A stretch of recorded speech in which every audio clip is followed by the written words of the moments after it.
Lori?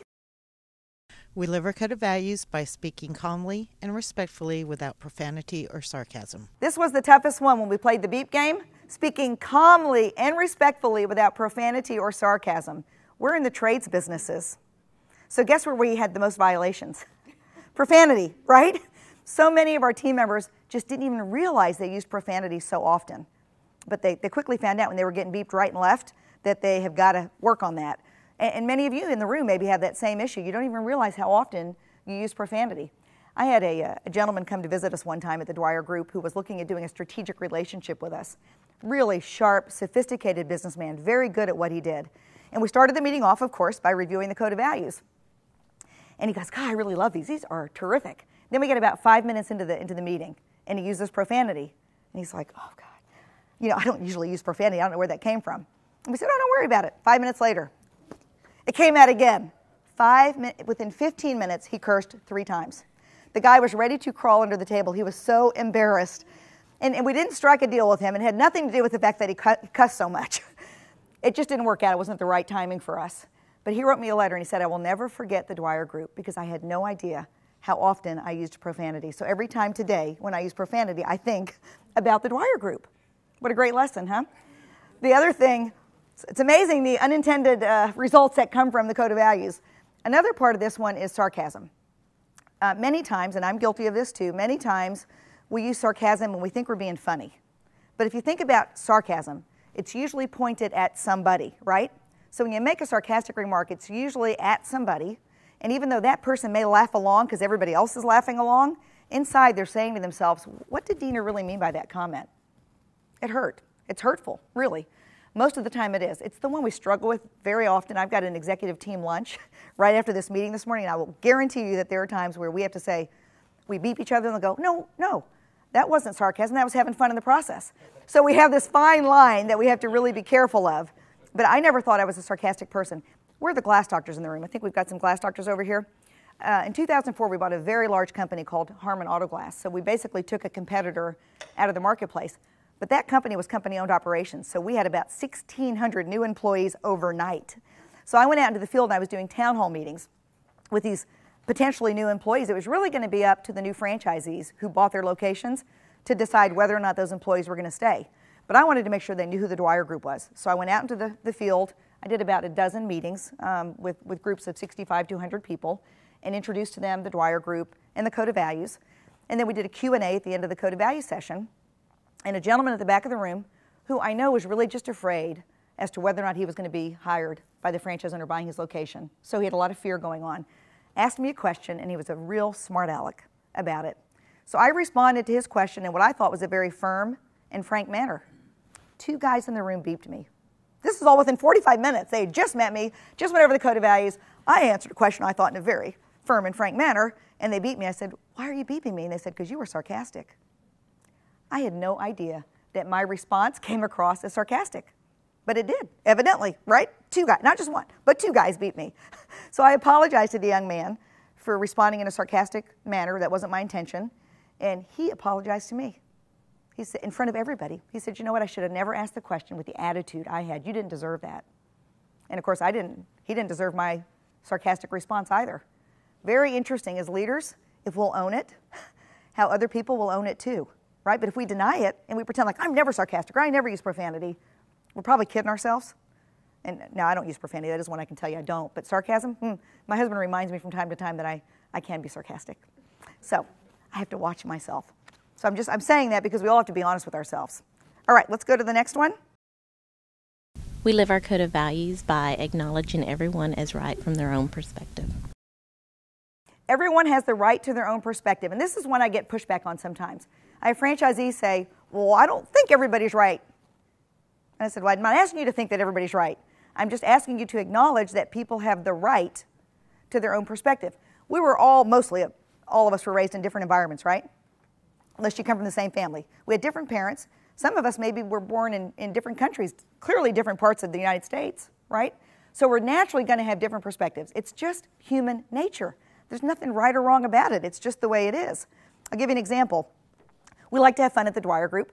So one Halloween, I came in dressed up. We allow our associates to dress up. Came in dressed up, and one of our team members who loves to have fun was not dressed up. And I said, Susan, are you feeling okay today? She said, yeah, why? I said, because you're not dressed up, and usually you're right in the middle of the fun. She said, oh, no. I was raised in a church where we didn't believe in Halloween.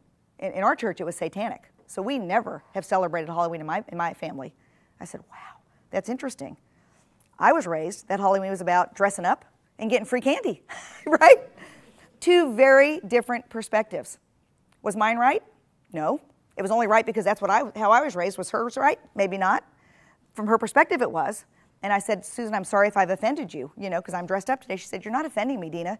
She pulled out the card, you've got the right to your own perspective. As long as you don't force me to dress up at Halloween time, I'm okay with that. So this one's really important, especially in dealing with your customers.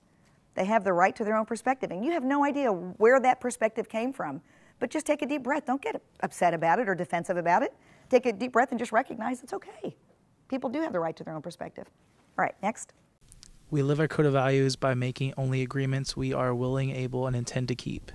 This is a big one, making only agreements we're willing, able, and intend to keep. And my guess is all of you make only agreements you're willing, able, and intend to keep. You would never purposely make an agreement you intended to violate, right? I mean, that's just not who you are. You wouldn't have been awarded a franchise at the Dwyer Group if that's who you were, because you made it through the test. Today we don't just sell a franchise.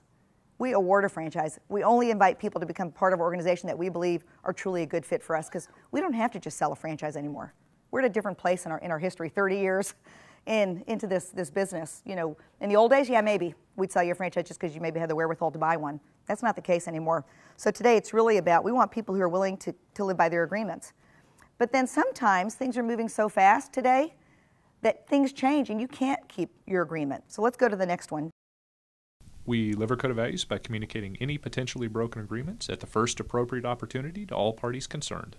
Thank you. And as a returning franchisee, he's got this memorized. One of our goals is to recite our code of values by heart, with heart, because I believe it's not just about memorization, it's about internalization.